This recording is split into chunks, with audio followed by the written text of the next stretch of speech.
This video shows how to log in to your Bitwand account, set up a new card, and send Bitcoin. Start by tapping the tag or card to the top of the phone. This will be the back of the phone on an Android. 1 tap to log in, 3 taps to set up a card.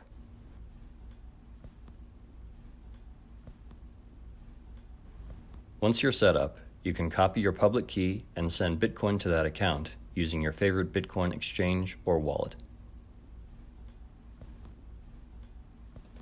If you want to send between cards, copy the public key, then log in with the other card. Click Transfer Balance, input the destination account number, and tap the Confirm button.